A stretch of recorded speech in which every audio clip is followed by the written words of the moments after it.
Segundo, a desgraça do pecador. Grande é a malícia do pecado, mas grande também é a desgraça de quem o comete. Primeiro, o pecado mortal rouba-nos a vida sobrenatural. Como a alma dá vida ao corpo, assim a graça dá vida à alma. É a razão por que o pecado grave é chamado mortal, visto destruir a vida da graça na alma. Como a morte do corpo não pode ser suspensa a não ser por milagre da mão de Deus, assim também a morte da alma não poderá ser impedida senão por milagre da bondade divina, quando ela é atingida pelo pecado. É verdade que Deus, em sua misericórdia, costuma restituir a vida da graça, perdoando a muitas almas aqui na terra. Isso dá-se, porém, só neste mundo e não no outro, pois sua providência estabeleceu como lei exercer misericórdia no tempo e não na eternidade.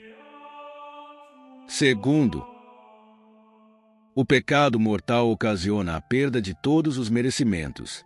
Se tivesses adquirido méritos semelhantes aos de um São Paulo eremita, que viveu 89 anos em uma gruta, ou aos de um São Francisco Xavier, que conquistou milhões de almas para Deus, ou aos de um São Paulo apóstolo, que adquirira mais merecimentos, segundo São Jerônimo, que os demais apóstolos juntos, tudo perderias cometendo um só pecado mortal. Não será recordada nenhuma das obras de justiça por ele praticadas. Eclesiástico 18, 24. Terceiro, pobres pecadores. Imaginam encontrar a felicidade cometendo pecados, mas só encontram amargura e remorsos.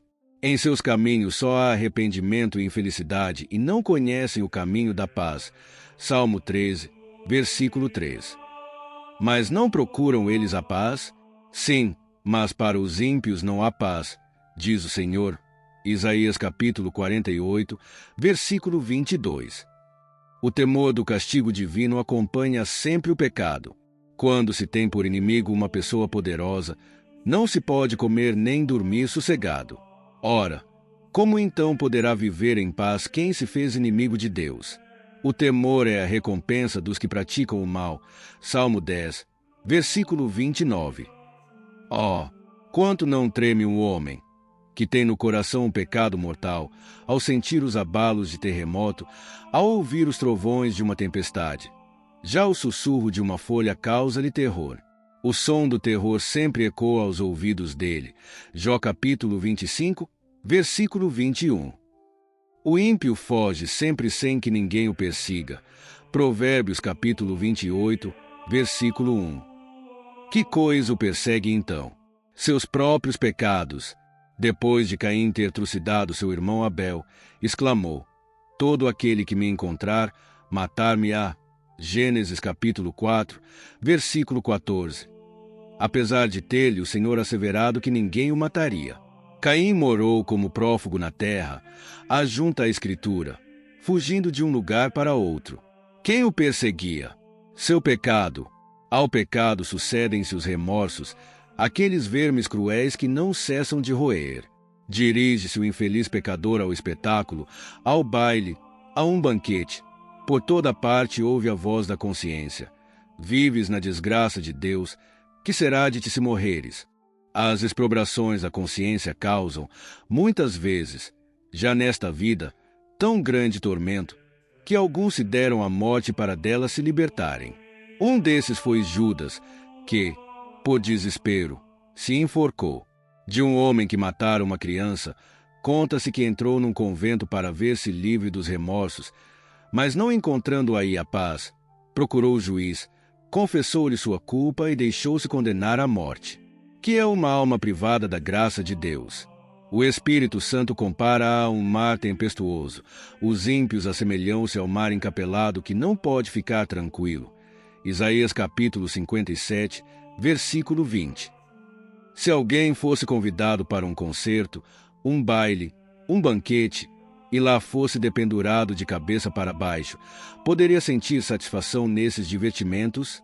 Com um tal se parece um pecador, privado da graça de Deus e rico em bens deste mundo. Em sua alma está tudo transtornado. Poderá comer e beber, dançar e vestir-se luxuosamente, receber demonstrações honrosas e conseguir altas colocações e grandes cabedais. Paz nunca ele terá. Para os ímpios não há paz. Deus é o distribuidor da paz. Ele só a concede a seus amigos e não a seus inimigos.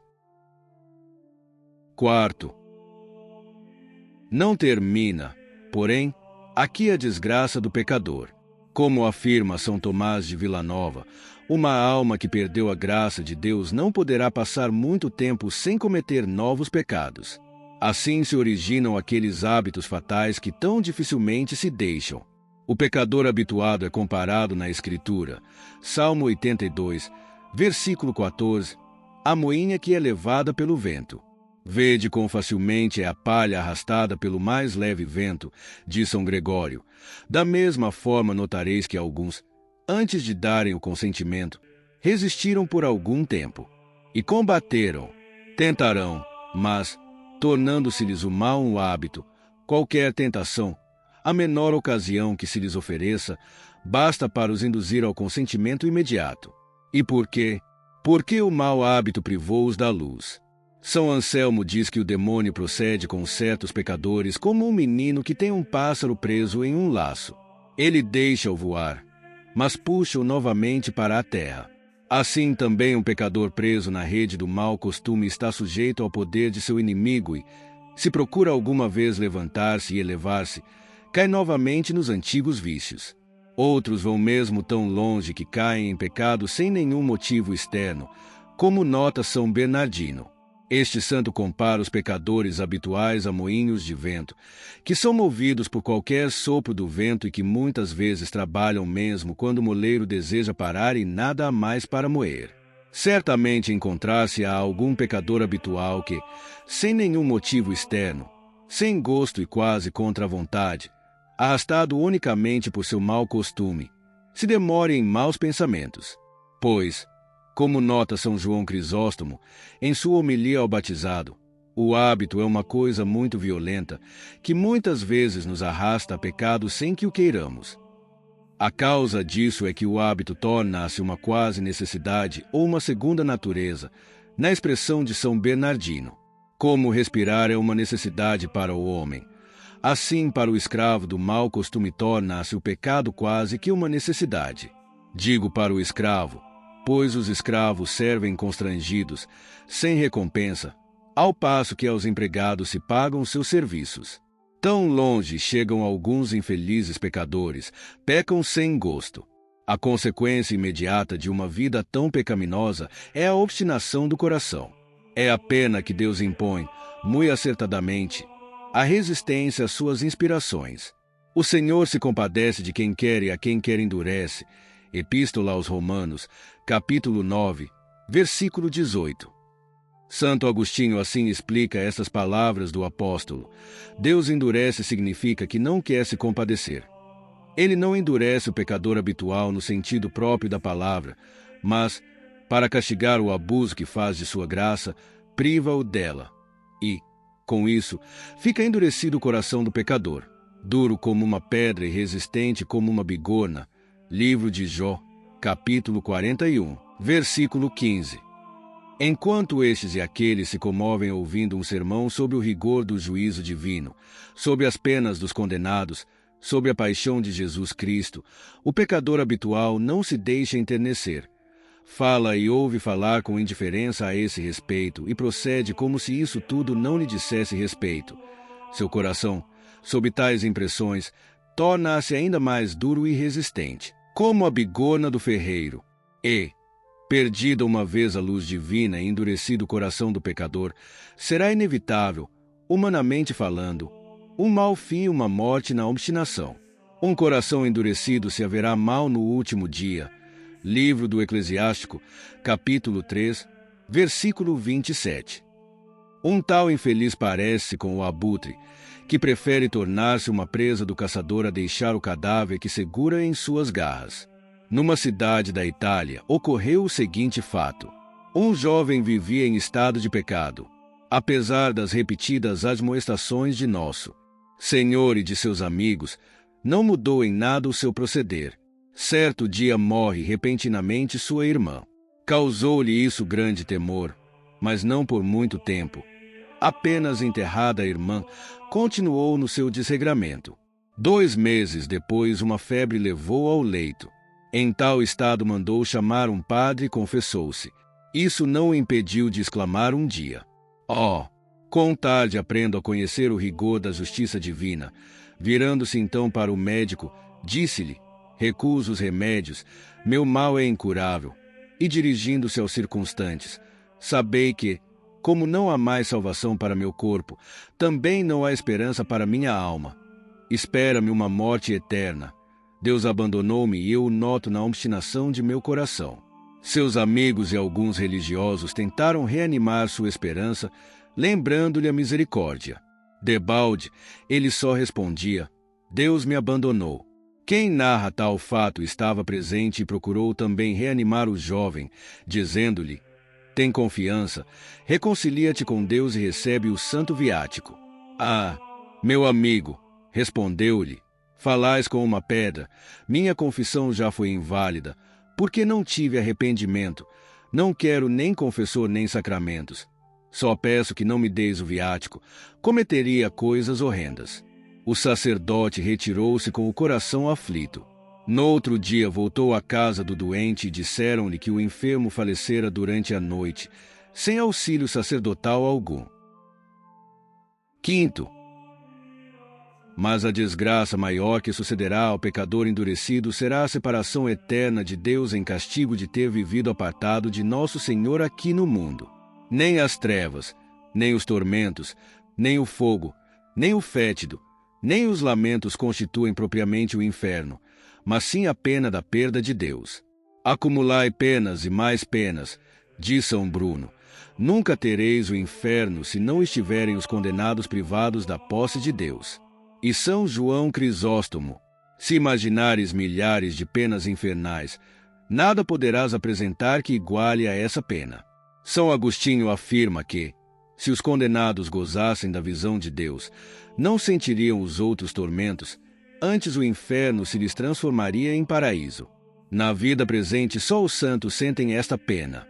Assim, Santo Inácio de Loyola exclamava: "Senhor, estou pronto a suportar todos os tormentos, só não quero ser privado de vossa posse." Os pecadores nada entendem dessa pena. Esses infelizes podem viver meses e anos separados de Deus, caminhando nas trevas. Logo, porém, que a alma deixar este mundo, conhecerá também que foi criada por Deus, sentir-se-á atraída para ele e desejará ardentemente unir-se a ele. Achando-se, contudo, em estado de pecado mortal, Deus a repelirá e compreenderá então o bem que perdeu. Que esforços não faz um cão de caça atrelado para se libertar quando divisa a lebre? Ao separar-se do corpo, a alma sente-se por sua própria natureza atraída para Deus e ao mesmo tempo repelida pelo pecado e precipitada no inferno. Vossas iniquidades vos separaram de vosso Deus, conforme o livro do profeta Isaías, capítulo 59, versículo 2. Todo o inferno consiste, pois, naquelas primeiras palavras da sentença da condenação: "Apartai-vos de mim, malditos", conforme o Evangelho de São Mateus, capítulo 25, versículo 41. "Apartai-vos de mim", dirá Jesus Cristo, "nunca mais vereis minha face." Se alguém coadunar 1000 infernos, não nos fará ainda entrever a desgraça daquele que se tornou objeto de aversão a Jesus Cristo, diz São João Crisóstomo, no comentário sobre o Evangelho de São Mateus, homilia 24. Tendo Davi condenado seu filho Absalão a não aparecer mais diante dele, ficou este tão aflito que disse: "Suplico que me seja permitido ver a face do rei, senão mande matar-me", conforme o segundo livro de Samuel, capítulo 14, versículo 32. Filipe II disse uma vez a um cortesão que se comportava irreverentemente na igreja: "Retira-te para sempre de diante de meus olhos." Causou isto tanta tristeza ao cortesão que faleceu de dor apenas chegado à casa. Que horror não causará então a sentença de Deus contra os condenados? "Ocultar-lhes-ei minha face e todos os males e aflições pesarão sobre eles", conforme o livro do Deuteronômio, capítulo 31, Versículo 17. Não pertenceis mais a mim nem eu a vós. Dirá nesse dia o Senhor aos condenados: pois vós não sereis mais meu povo, e eu não serei vosso rei. Conforme o livro do profeta Oséias, capítulo 1, versículo 9. Que dor não sentirá um filho ao ver morrer seu pai, ou uma esposa ao perder seu esposo, tendo de dizer: meu pai, meu esposo, nunca mais te verei. Ah, se ouvíssemos um condenado chorar e lhe perguntássemos por que chora tanto, responder-nos-ia: choro porque perdi a Deus e nunca mais o tornarei a ver. Mas, se ao menos pudesse o infeliz amar a Deus, se conformar com sua santa vontade. Não, porque então o inferno deixaria de ser inferno. Ele não poderá conformar-se com a vontade de Deus porque dela se fez inimigo. Não poderá mais amar a Deus, tendo de odiá-lo eternamente. E nisto justamente consiste seu inferno, pois reconhece que Deus é seu sumo e último bem e vê-se obrigado a odiar aquele que sabe merecedor de infinito amor.